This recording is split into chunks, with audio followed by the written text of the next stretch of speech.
தினமும் ராசி பலன் வீடியோக்களை நம்ம சேனலில் பதிவிட்டு வர்றாங்கிறோம். இந்த மாதிரி ராசி பலன் வீடியோக்களை தொடர்ந்து பார்க்கணும்னா நம்ம சேனலை லைக் பண்ணி சப்ஸ்கிரைப் பண்ணுங்க. பக்கத்துல இருக்கும் பெல் பட்டனை மறக்காமல் பிரஸ் பண்ணுங்க. அப்போதான் நாங்கள் பதிவிடும் புதிய வீடியோக்கள் தினமும் உங்களுக்கு நோட்டிபிகேஷன் ஆக வரும். வணக்கம். திங்கட்கிழமை ஆகஸ்ட் மாதம் 24ஆம் தேதி பராபவ வருஷம் ஆவணி மாதம் 7ஆம் தேதி. இன்றைய நட்சத்திரம் மிருகசீரிஷம். இன்றைய தினத்திற்கான ராகு காலம் காலை 7:30 மணி முதல் 9 மணி வரை, யமகண்டம் 10:30 மணி முதல் 12 மணி வரை, குளிகை நேரம் பிற்பகல் 1:30 முதல் 3 மணி வரை, நல்ல நேரம் என்கின்ற சுபகோரைகள் பகல் 12 மணி முதல் மதியம் 2 மணி வரை, 3 மணி முதல் 4 மணி வரை, மாலை 6 மணி முதல் 9 மணி வரை. இன்றைய கிரக நிலவரம்: மிதுனத்தில் செவ்வாய், கடகத்தில் சூரியன் புதன் குரு, சிம்மத்தில் கேது, கன்னியில் சுக்கிரன் சந்திரன், கும்பத்தில் ராகு, மீனத்தில் சனி. இனி தெரிஞ்சுக்கலாம், வாங்க பகுதிக்கு வருவோம். உள்ளூரில் உள்ள கோவிலுக்கு சென்றுவிட்டு அப்படியே பிற இடங்களுக்கு செல்லலாமா? உறவினர்கள் வீட்டிற்கு போவது அல்லது கடைத்தெருவுக்கு போவது, ஏதேனும் துணிமணி வாங்குவதற்காக செல்வது போன்ற மற்ற வேலைகளை கோவிலுக்கு போய்விட்டு அப்படியே செய்யலாமா? இல்லை கோவிலுக்கு போய்விட்டு மீண்டும் எங்கள் வீட்டிற்கு வந்துவிட்டு தான் அடுத்த வேலைக்கு போக வேண்டுமா? அப்படிலாம் ஒன்றும் இல்லை. நீங்கள் கோயிலுக்கு போயிட்டு அப்படியே போகலாம். கோயிலுக்கு போயிட்டு ஒரு தடையும் வீட்டுக்கு வந்துட்டு தான் போகணும்லாம் அப்படிலாம் ஒன்றும் ரூல்ஸ் கிடையாது. தப்பு அது மாதிரி நீங்கள் நினைக்கிறது. கோயிலுக்கு போகிறீங்க சார், சாமி கும்பிட்றீங்க, அப்படியே நேராக கிளம்பி வெளியில் போகிறீங்க, போகலாமே, அதில் ஒன்றும் தப்பு கிடையாது. எல்லாமே நல்ல விஷயம் தானே. சந்தோஷமாக சொந்தக்காரங்க வீட்டுக்கு போகிறீங்க, சந்தோஷமாக ஏதோ பர்ச்சேஸ் பண்ண போகிறீங்க, கடத்தெருவுக்கு போகிறீங்க, கோயிலுக்கு போயிட்டு போகலாம். இல்லை கடைக்கெல்லாம் போயிட்டு அப்படியே கூட வர வழியில் கோயிலுக்கு போய் சாமி கும்பிட்டு திரும்பி வரலாம்.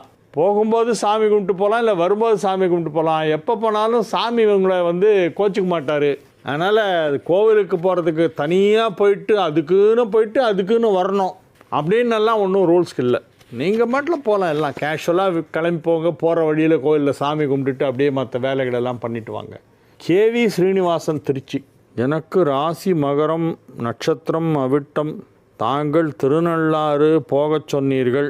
போய்விட்டு வந்த பிறகு வெளிநாடு சென்றேன். வீடு மனை வாங்க, புதிது வீடு கட்ட எந்த கோவிலுக்கு நான் செல்ல வேண்டும்? திருநள்ளாறு போக சொன்னீர்கள், போயிட்டு வந்துட்டேன்ட்டாரு. அப்புறம் வெளிநாடு போயிட்டு வந்துட்டேன்றாரு. அதுக்கப்புறம் என்ன கேட்குறாரு? வீடு மனை வாங்க, புதியதாக வீடு கட்ட எந்த கோவிலுக்கு நான் செல்ல வேண்டும்? எனக்கு சனி தசையில் புதன் புக்தி என்று ஜோதிடர்கள் சொன்னார். தங்கள் தொண்டு பலிதமாகுக. ராஜபாளையம், மணிகண்டன் நீங்கள் மாமல்லபுரம் என்று சொல்லக்கூடிய மகாபலிபுரம் இருக்கு இல்லையா, அது எல்லோரும் வெறும் டூரிஸ்ட் பிளேஸ்ன்னு நினச்சிருக்காங்க. அது ரொம்ப உயர்வான ஒரு க்ஷேத்திரம். அர்த்த சேதுன்னு பேர். அதுக்கு பேர் ராமேஸ்வரத்தில் பாதியாம். சேதுன்னா ராமேஸ்வரம் போன புண்ணியத்தில் பாதி புண்ணியம் கிடைக்குமா மகாபலிபுரம் போனாக்க. அங்கே ஒரு விசேஷமான பெருமாள் சயன கோலத்தில் காட்சி கொடுக்குறார். அந்த பெருமாளுடைய திருநாமம் ஸ்தல சயன பெருமாள். ஸ்தலம்னா இடம், சயனம்னா படுத்திருக்கிறது. அப்படியே தரையிலே படுத்திருப்பார். அங்கே ஆதிசேஷனில் படுக்கலை, வேறு எந்த பெட்லேயும் படுக்கலை. அவர் தரையிலே படுத்துட்ருப்பார். அவருக்கு பேர் ஸ்தல சயன பெருமாள். ஸ்தலத்திலேயே சயனம் கொண்டவர். வேறு எந்த கோவில்லையுமே தரையில் படுத்திருக்க மாட்டார் பெருமாள். ஆனால் இங்கே மட்டும் வெறும் தரையில் படுத்திருப்பார். ஏன்னா அந்த மண் அவ்வளவு விசேஷமான மண்ணாக, அவ்வளவு சிறப்பான ஒரு பூமி மாமல்லபுரம். அந்த மாமல்லபுரத்திலே தாயாருடைய திருநாமம் நிலமங்கை தாயார். அந்த தலத்திற்கு போயிட்டு வந்தீங்கன்னா சொந்த வீடு கட்டுற வாய்ப்பு சீக்கிரம் அமையும். எல்லாருக்குமே சொல்கிறேன், இது 12 ராசிக்காரங்களுமே உங்களுக்கு சீக்கிரம் வீடு வாங்கணும். வீடு வாங்குகிற யோகம் தடைப்படுகிறது. இல்லை அதில் ஏதாவது சிக்கல் இருக்குது, ப்ராப்பர்ட்டியில் ஏதோ ஒரு லீகல் சிக்கல் இருக்குது, அது சீக்கிரம் முடிவுக்கு வரணும். கோர்ட்டு கேஸ் எல்லாம் முடிஞ்சு ப்ராப்பர்ட்டி உங்கள் கைக்கு வரணும். அல்லது வில்லு எழுதிட்டு போயிட்டாங்க, அதை ப்ரைவேட் பண்ணணும்னு சொல்லி போனாங்க, போய் அது எங்கேயோ போய் அப்படியே நிற்குதுன்னு வரவே இல்லை. இப்போ தான் கிடையாது, ப்ரைவேட் பண்ணுறதெல்லாம் எடுத்துட்டாங்க. இருந்தாலும் உயில் சம்பந்தமான பிரச்சனைகள், பூர்வீக சொத்து சம்பந்தமான பிரச்சனைகள், வீடு வாங்குவதில் ஏற்படும் தடை நீங்க, வீடு விரைவில் வாங்க, சொந்த மண் அமைவதற்கு அனைவருக்குமே பொதுவாக சொல்லுகிறேன், மிகச்சிறந்த பரிகாரம் என்னவென்றால் மாமல்லபுரம் சென்று அங்கே சயனக்கோலத்திலே காட்சி அளித்து கொண்டிருக்கின்ற ஸ்தல சயன பெருமாள் கோவிலில் போய் தாயார் நிலமங்கை தாயாரையும் பெருமாள் ஸ்தலசயன பெருமாளையும் சேவித்து விட்டு வாருங்கள். அதுதான் ஒரே பரிகாரம். செவ்வாய்க்கிழமையில் போனால் இன்னும் விசேஷம். பூமிக்கு அதிபதி செவ்வாய்க்கிழமையில் போய் அந்த பெருமாளையும் தாயாரையும் சேவிச்சுட்டு வாங்க.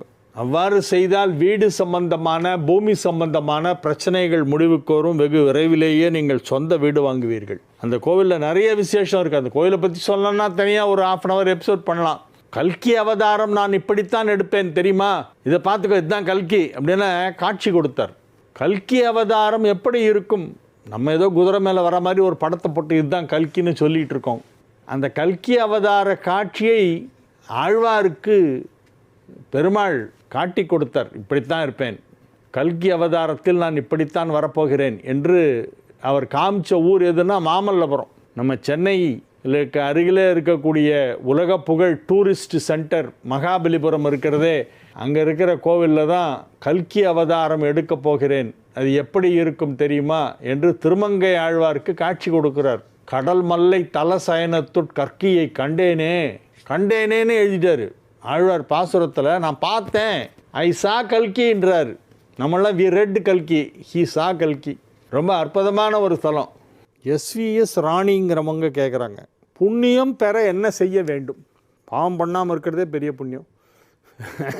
புண்ணியம் பெற என்ன செய்ய வேண்டும்?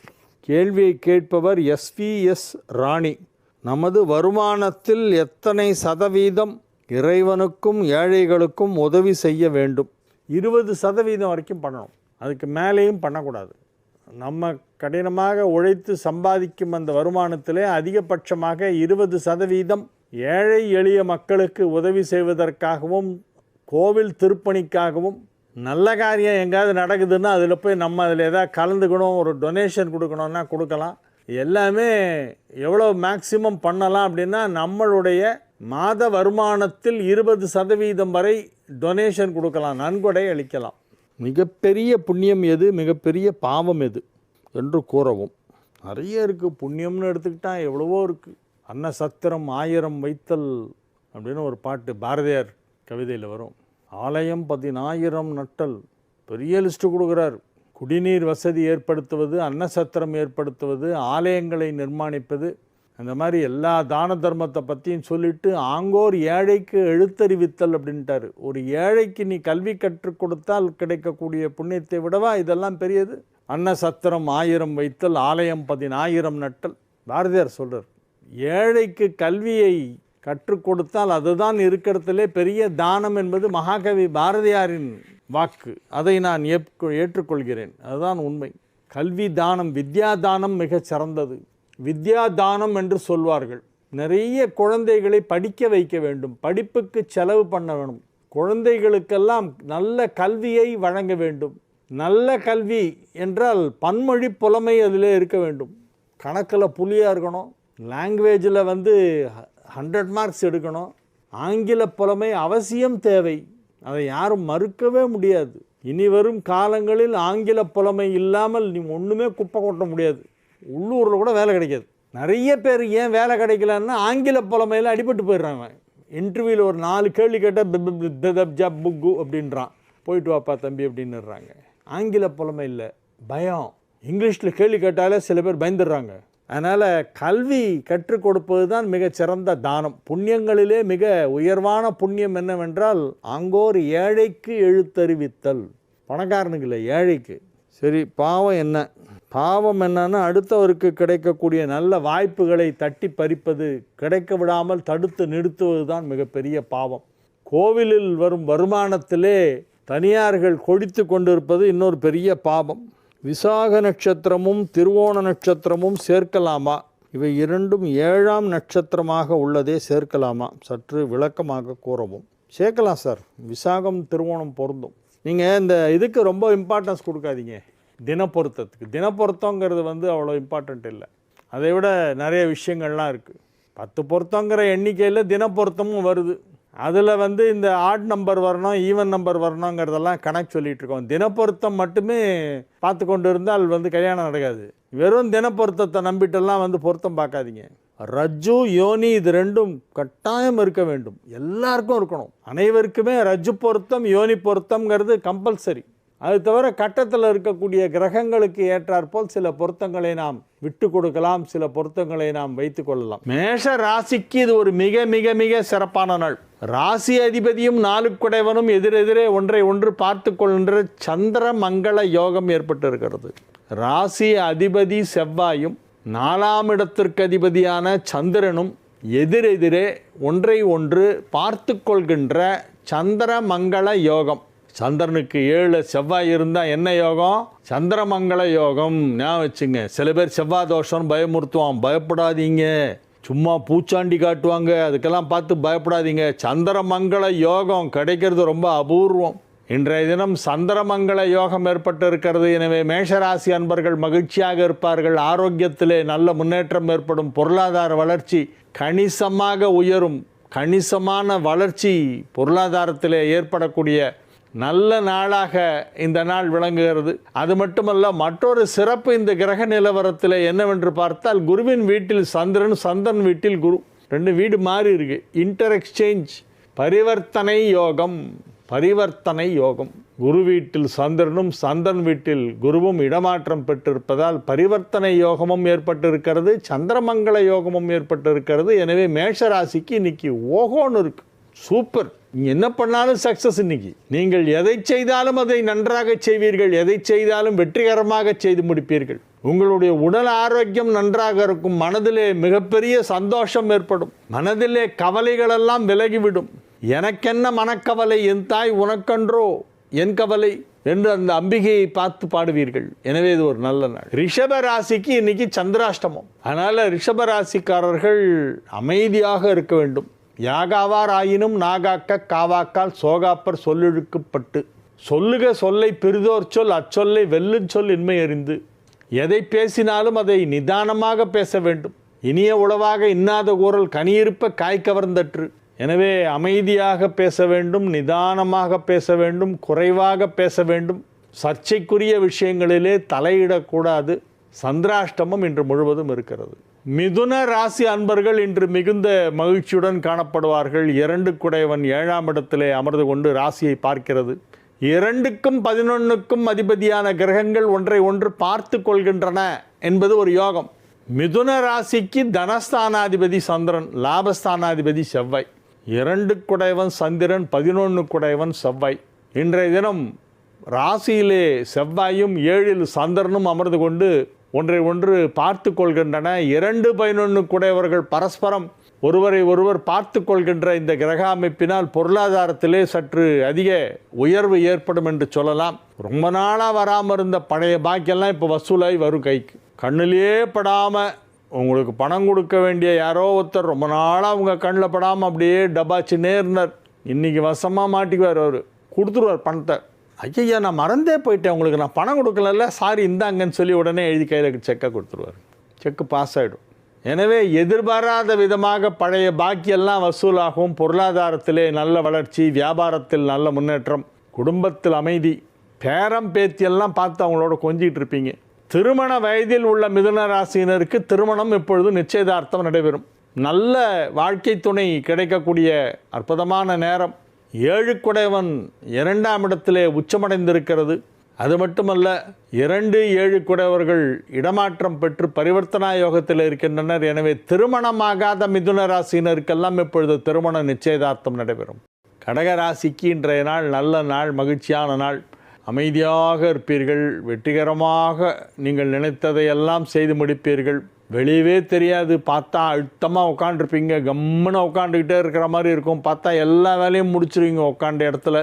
விரல் நுனியிலே உலகம் என்று சொல்கிறார்களே, அதை போல் இப்பொழுது இருக்கிற டெக்னாலஜிக்கு உட்காண்ட இடத்துல எல்லாத்தையும் செல்ஃபோனை வச்சுக்கிட்டே எல்லா வேலையும் பண்ணலாம். இப்போது அது மாதிரி நிறைய வேலைகளை இன்றைய தினம் நீங்கள் புத்திசாலித்தனமாக செய்து முடிப்பீர்கள். உடல் உழைப்பு குறைவாகவும் மூளை உழைப்பு அதிகமாகவும் இருக்கக்கூடிய நாளாக இந்த நாள் விளங்குகிறது. சிம்ம ராசிக்கு இன்றைய நாள் நல்ல நாள். சிம்ம ராசிக்கு 5ல் சந்திரன் இருக்கிறது. 12ஆம் இடத்திலே குரு உச்சமடைந்திருக்கிறது. 5 குடைவன் 12ஆம் இடத்திலே உச்சமடைந்திருப்பதால் இப்பொழுது திடீர் பதவிகள் கிடைக்க வாய்ப்பிருக்கிறது. உங்கள் அலுவலகத்திலே எதிர்பாராத விதமாக சில பதவி உயர்வுகளை உங்களுக்கு வழங்குவார்கள். அலுவலகத்தில் உங்களது பெயர் புகழ் செல்வாக்கு மிக சிறப்பாக இருக்கும். சமூக அந்தஸ்து கௌரவம் மிகச் சிறப்பாக இருக்கும். எனவே இது ஒரு மிக மிக அற்புதமான நல்ல நாள். கன்னி ராசிக்கு இன்றைய நாள் மகிழ்ச்சியான நாள். 11ஆம் இடத்திலே குரு உச்சமடைந்திருக்கிறது என்பது ஒரு பெரிய யோகம் என்று சொல்ல வேண்டும். 12 ஆண்டுகளுக்கு ஒரு முறை குரு உச்சம் பெறும்.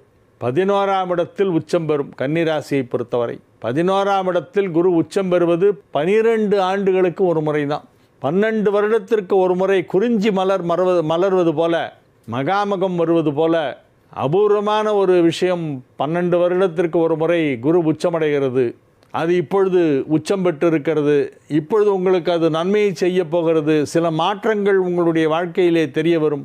புதிதாக சில விஷயங்கள் உங்களுக்கு புரிய வரும். மகிழ்ச்சியான நல்ல நிகழ்ச்சிகளிலே நீங்கள் கலந்து கொள்வீர்கள். எனவே இது ஒரு மிக அற்புதமான நாள். துலா ராசி அன்பர்கள் இன்று மிகுந்த மகிழ்ச்சியுடன் இருப்பார்கள். துலா ராசிக்கு நல்ல தகவல்கள் வந்து சேரும். நற்செய்திகள் வந்து சேரும். உங்கள் குடும்பத்தில் ஏதேனும் சுப நிகழ்ச்சி நடைபெறலாம். அந்த சுப நிகழ்ச்சி இப்பொழுது தீர்மானிக்கப்படும். உங்கள் ஃபேமிலியில் யாருக்கோ கல்யாணம், அதை பற்றி பேசுவாங்க, பேசி முடிவு பண்ணுவாங்க. நீங்கள் தான் அதை முன்னிருந்து நடத்தணும். உங்களுக்கு அதில் நிறைய பொறுப்புகள் இருக்கும். உங்களுடைய நெருங்கிய குடும்ப வட்டாரத்திலே நடைபெறுகின்ற ஒரு விசேஷமான ஒரு சுப நிகழ்ச்சி. பல வருடங்களுக்கு பிறகு உங்கள் குடும்பத்தில் இப்படி ஒரு பெரிய சிறப்பு நிகழ்ச்சி ஒன்று நடைபெறுகிறது. எனவே சந்தோஷமாக நீங்கள் அதிலே கலந்து கொள்வீர்கள். அதற்கான ஏற்பாடுகளை உற்சாகமாக செய்து கொடுப்பீர்கள். வியாபாரம் செய்து கொண்டிருக்கும் துலா ராசியினருக்கெல்லாம் அதிலே நல்ல வருமானம் வரும். பணம் கொடுக்கல் வாங்கல் சீராக நடைபெற்று கொண்டிருக்கும். அதில் எந்தவித சுணக்கமோ தாமதமோ தடையோ ஏற்படாது. பொருளாதார ரீதியான வளர்ச்சி நன்றாக இருக்கும்.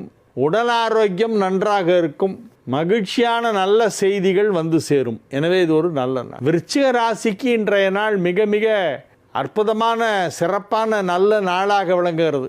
ராசி அதிபதியும் பாக்யாதிபதி சந்திரனும் எதிரெதிரே ஒன்றை ஒன்று பார்த்து கொள்கின்ற நல்ல கிரக அமைப்பு ஏற்பட்டிருக்கிறது. ராசிக்கு 9ஆம் இடத்திலே குரு உச்சமடைந்திருக்கிறது. ராசிக்கு 10ஆம் இடத்திலே 10 குடைவன் புதனோடு இணைந்து புதாதித்ய யோகம் ஏற்பட்டிருக்கிறது. 12 குடைவன் தன் வீட்டிற்கு பின் வீட்டிலே நீச்சமடைந்திருக்கிறது. எனவே விரயம் இல்லை. விரயஸ்தானாதிபதி நீச்சம். வரவுகள் மட்டுமே இருந்து கொண்டிருக்கும், செலவுகளே இருக்காது. அப்படிப்பட்ட ஒரு நாளாக இந்த நாள் விளங்குகிறது. பொருளாதாரத்திலே நல்ல வளர்ச்சி ஏற்படும். பணம் கொடுக்கல் வாங்கல் அதிகமாக விறுவிறுப்பாக நடைபெறும். வியாபாரிகளுக்கு நல்ல வருமானம் கிடைக்கும்.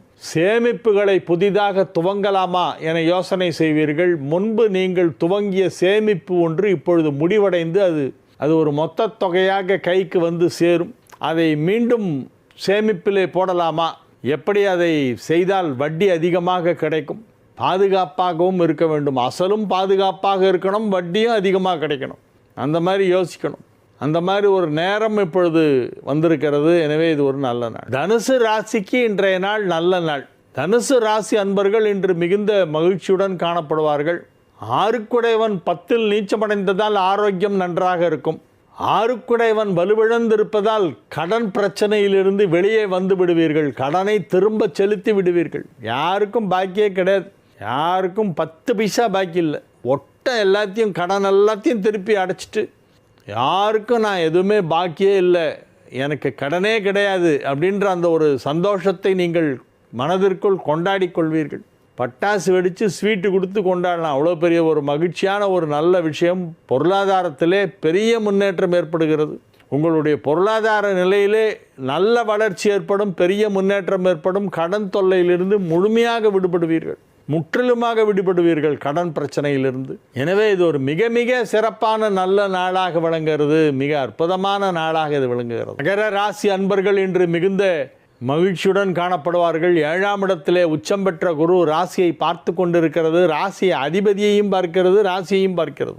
7ஆம் பார்வையாக ராசியை பார்க்கிறது, உங்கள் ராசியை. 9ஆம் பார்வையாக உங்கள் ராசி அதிபதி சனியை பார்க்கிறது. எனவே ராசிக்கும் குரு பார்வை, ராசி அதிபதிக்கும் குரு பார்வை. இது மிக சிறப்பான ஒரு கிரக அமைப்பு. நன்மைகள் அதிக அளவிலே நடைபெறும் என்று சொல்லலாம். இந்த குருவின் சுப பார்வை காரணமாக பல விஷயங்கள் சுலபமாக நடைபெறும். இதை எப்படி செய்ய போகிறோம், இதை நாம் செய்தாக வேண்டுமே, எப்படி செய்வது என்று திகைத்து போய் நிற்பீர்கள். பார்த்தா எல்லாமே ரொம்ப வேகமாக வேலை நடந்து முடிஞ்சிடும். எதை நீங்கள் கடினமென நினைத்தீர்களோ அது சுலபமாக இருக்கும். அப்படி உங்களுடைய பணிகள் அனைத்தும் விரைவாக நடந்து முடிந்து நிறைவாகவும் நடந்து முடியும். எனவே இது ஒரு நல்ல நாள். கும்பராசிக்கு இன்றைய நாள் மகிழ்ச்சி நிறைந்த நல்ல நாளாக விளங்குகிறது. மகிழ்ச்சி கடலிலே திளைத்து கொண்டிருக்கக்கூடிய ஒரு நாள் என்று சொல்லலாம். 11ஆம் இடத்திலே சந்திரன் இருப்பதால் எடுத்த காரியம் அனைத்தும் வெற்றி. இன்னைக்கு நீங்கள் என்ன பண்ணாலும் சக்ஸஸ் ஆகும். Effortless success. பெரிய அளவில் எஃபர்ட் போடணுன்ற அவசியம் இல்லை. யூ ஜஸ்ட் டூ இட் போரும். நீங்கள் எதை செய்தாலும் அது நன்றாக நடைபெறும். நீங்கள் செய்தால் போதும், முயற்சி செய்தால் போதும், ஒரு வேலையை துவங்கினால் போதும், அது தானே மனமளன்னு முடிஞ்சிடும். அவ்வளவு சுலபமாக வேலைகளெல்லாம் முடியக்கூடிய நல்ல நாளாக இந்த நாள் விளங்குகிறது. மீனராசி அன்பர்கள் இன்று மிகுந்த உற்சாகமாக இருப்பார்கள், மகிழ்ச்சியாக இருப்பார்கள். ஆரோக்கியமான நாள், நல்ல நாள். 5க்குடையவன் 10ஆம் இடத்திலே இருப்பதால் பதவி உயர்வு கிடைக்கும். 5க்குடையவன் 10ஆம் இடத்திலே பரிவர்த்தனா யோகம் பெற்றிருக்கிறது. 5க்குடையவன் 10லும் 10க்குடையவன் 5லுமாக பரிவர்த்தனா யோகம் வேறு பெற்றிருக்கிறது. ராசி அதிபதி குரு 5ஆம் இடத்திலே உச்சமடைந்திருக்கிறது. எனவே பதவி உயர்வு கிடைக்கும். நீங்கள் வேலை பார்க்கும் அலுவலகத்திலே எதிர்பாராத திடீர் பதவி உயர்வு உங்களுக்கு வழங்குவார்கள். நீங்கள் சொந்த தொழில் செய்து கொண்டிருந்தால் அந்த தொழிலிலே பெரிய முன்னேற்றம் ஏற்படும். அனைத்து விதமான நன்மைகளும் நடைபெறுகின்ற நல்ல நாளாக விளங்குகிறது. திருமண வயதில் உள்ள மீனராசினருக்கெல்லாம் இப்பொழுது திருமணம் பேசி முடிக்கப்படும்.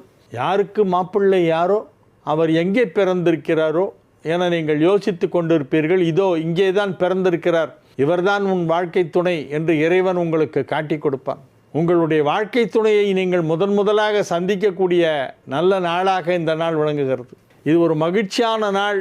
ஆனந்தம் நிறைந்த முழு மனது நிறைவோடு, நிறைவான மனதோடு நீங்கள் மகிழ்ச்சியாக இருக்கக்கூடிய நல்ல நாளாக இந்த நாள் விளங்கும்.